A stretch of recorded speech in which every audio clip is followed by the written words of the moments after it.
incense and myrrh. And having been warned in a dream not to go back to Herod, they returned to their country by another route.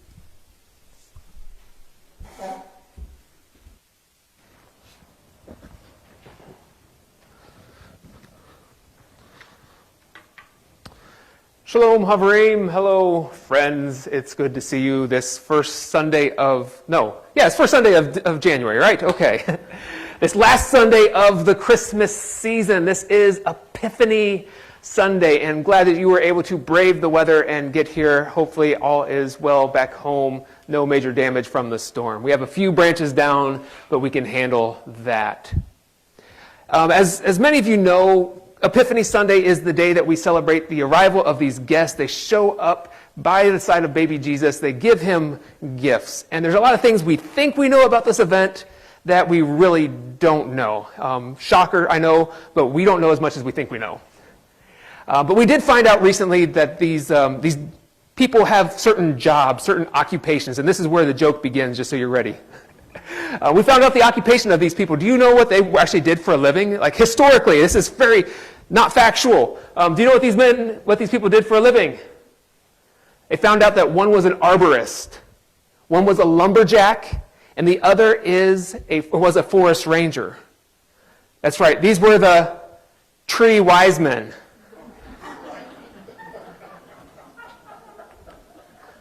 The tree. Well, it's an arborist. There it is. Thank you, Gary.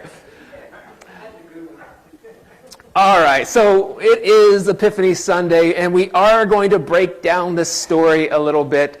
It's been my practice whenever I preach on this passage to look at the story and, look at what do we really know about these people and what do we just kind of think we know. What comes from more tradition, what comes from like folklore, even mythology about these guys.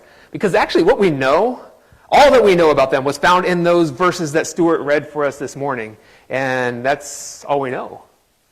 So what I want to do today is something that some of you might enjoy and some of you might think this is kind of weird, but we're going to do it anyway. It's called deconstruction.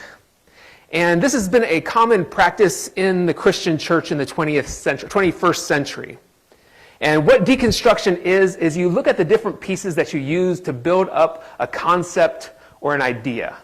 The things that go into understanding like who the wise men were. And you look at the different pieces, the different sections, you pull them apart and you look at it and say, well, does that still hold up? Do we still believe that to be true? Is that factual, or where did that come from? Is that traditional, or is it biblical?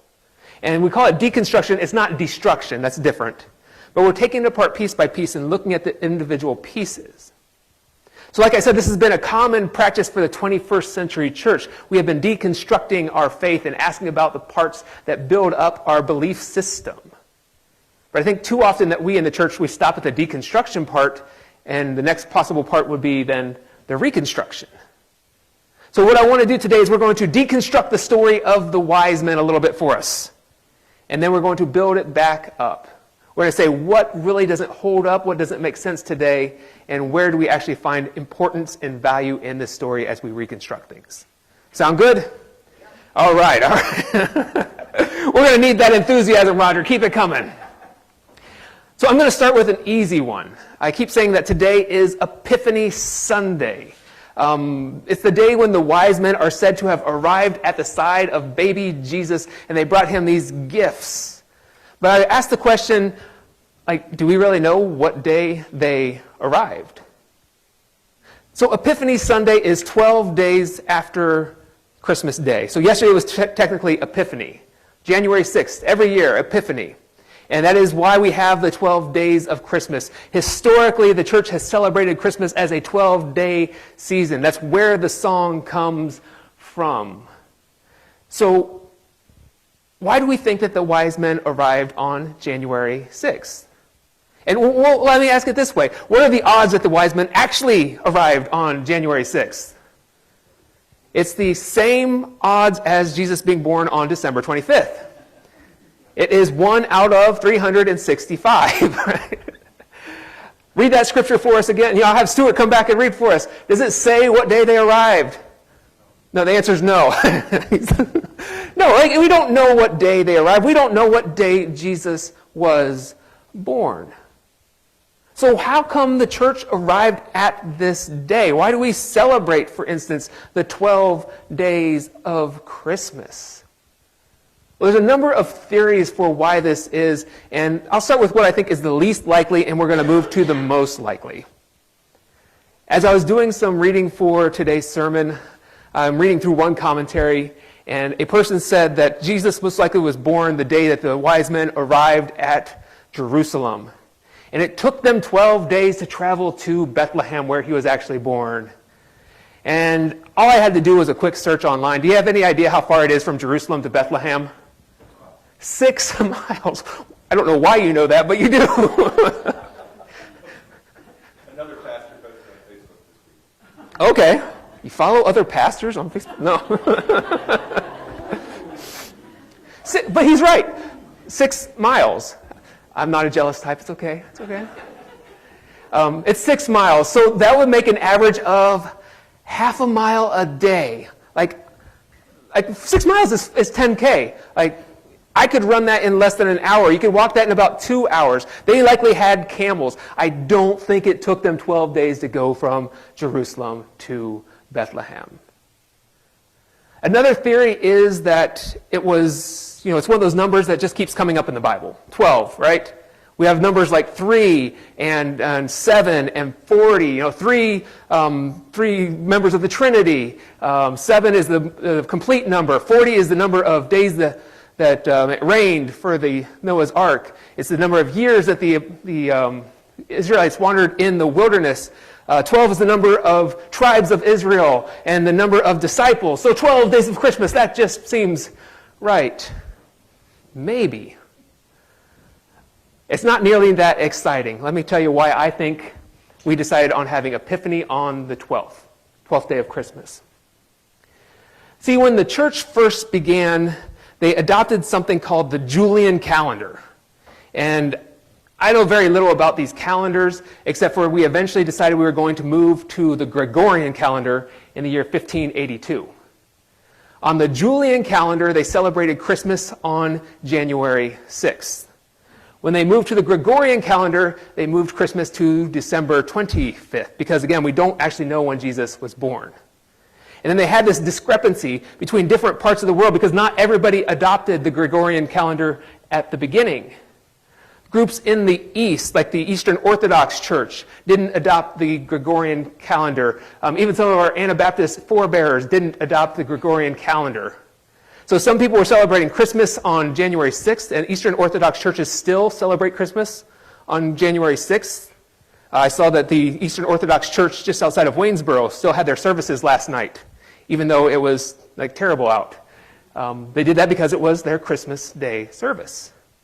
So we had this discrepancy. Some were saying Christmas is the 25th. Some were saying some were saying Christmas is December 25th. Others are saying January 6th. And what do? We just make one Christmas and the other is Epiphany.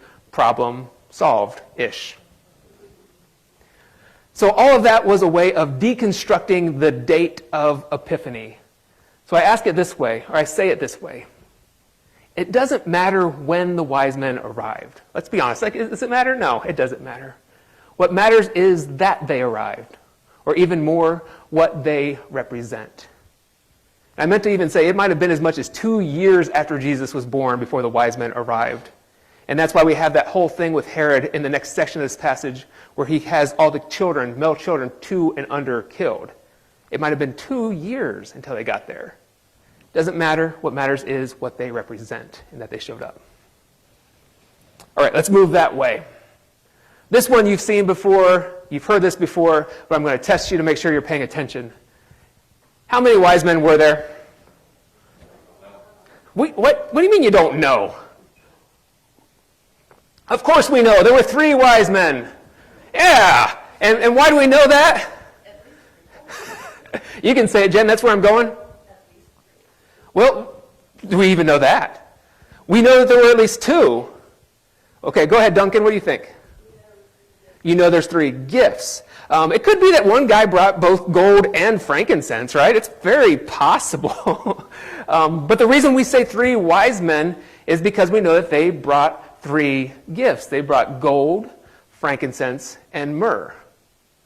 Now, I'm one of those guys that maybe I'm not always thinking about other people in the way I should.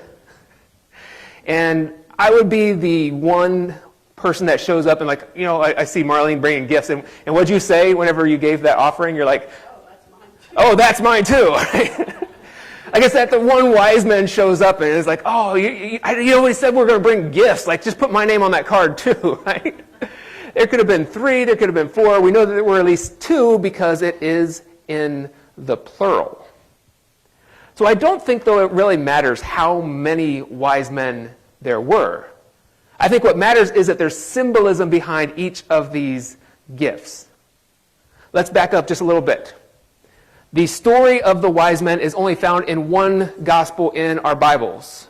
Which gospel was that? It's in Matthew. And I've said before, and I'll remind you now, that Matthew is written for a very specific group of people. Matthew is written for the Jewish people. It was meant as a way of evangelizing Jewish people. It has the most references to the Old Testament. So Matthew has this very clear group in mind as he is writing these things down. Now we come to these gifts and we see things like gold. I didn't get any gold this year, did you? I see a few, no, I didn't get any gold. It's not really the kind of thing you give a middle-aged pastor in Stanton, Virginia. It's not. I got socks, and I thank you for that. But gold, no, not so much. Well, what is gold? Who is that for? That is a gift fit for a king. And you think about the wise men, they arrive, and the first place they go to Jerusalem because they assume Jerusalem is where a king would be born. And what do these people say? They say, where is the one who has been born king of the Jews? They clearly thought of Jesus not just as some random baby. They saw him as the king. And not only that, they go right to Herod and ask the question, King Herod, and ask him, where is the one who has born your king? I don't think Herod liked that too much. But they clearly saw him as a king, and that gift reflects that. How about Frankenstein? Frankincense.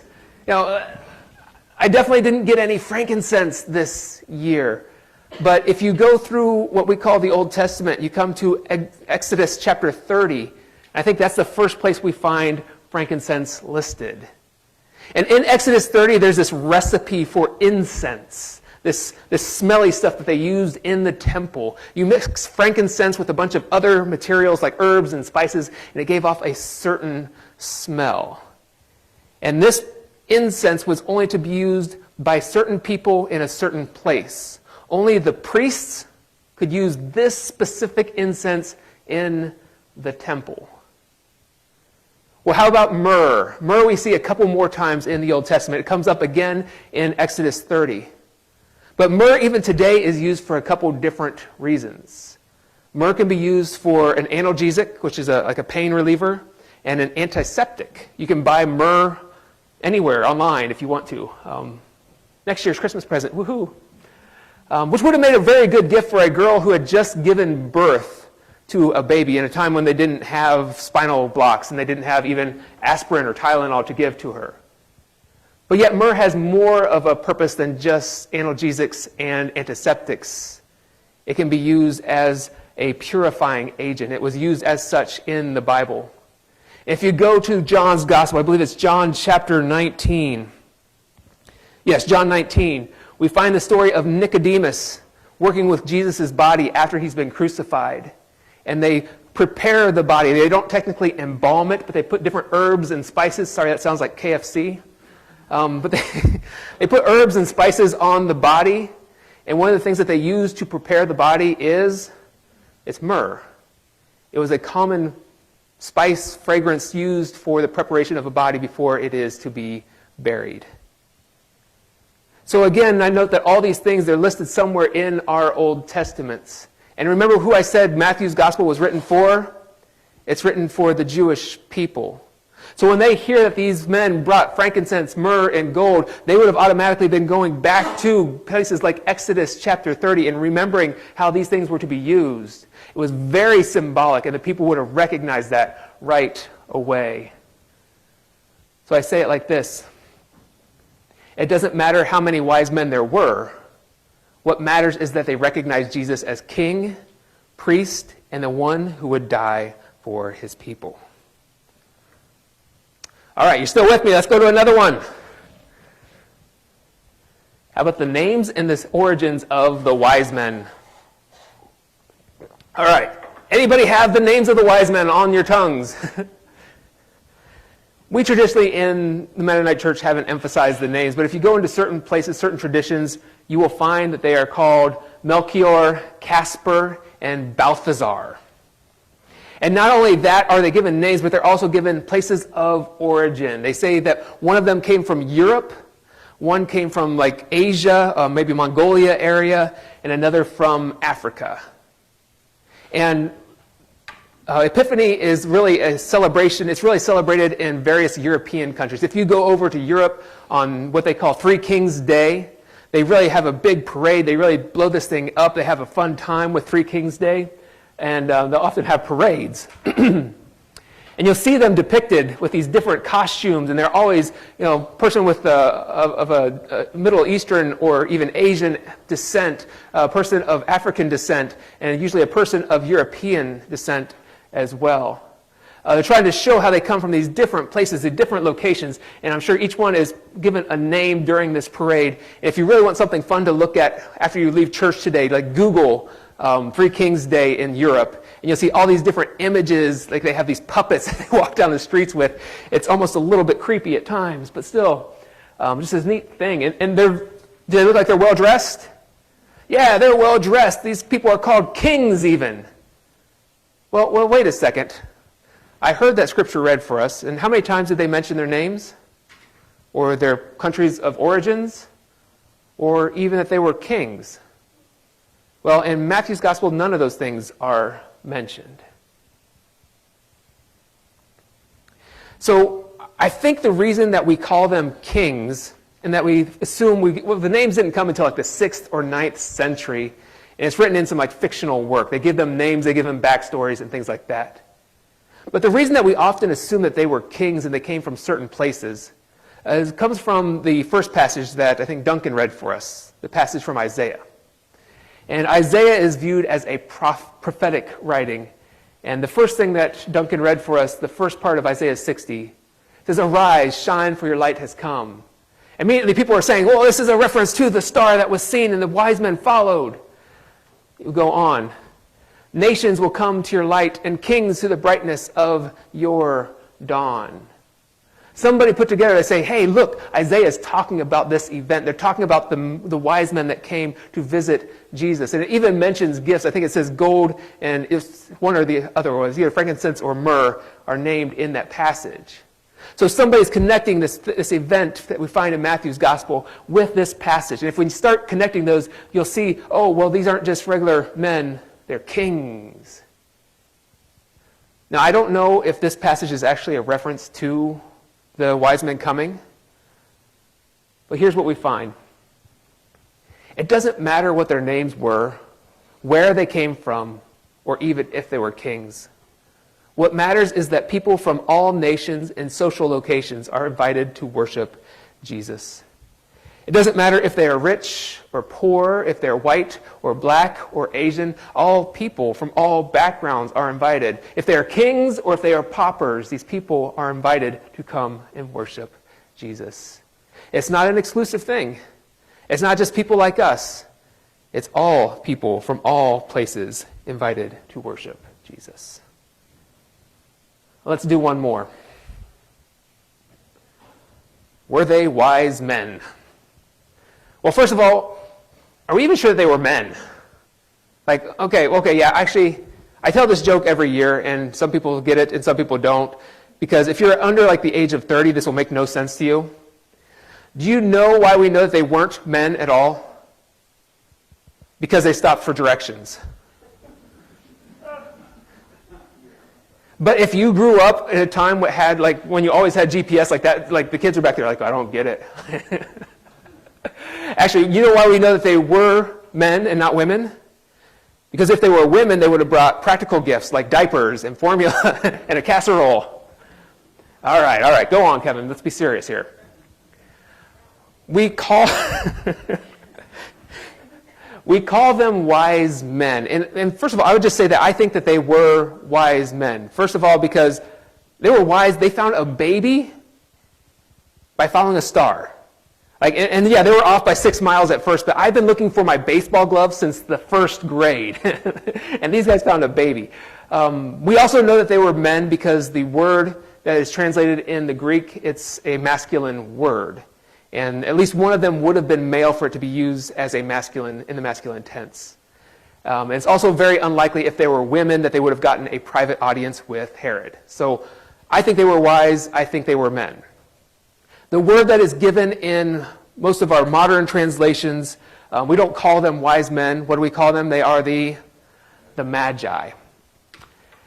So the reason we call them wise men is in 1611, the King James Version came out. That's when that was first published.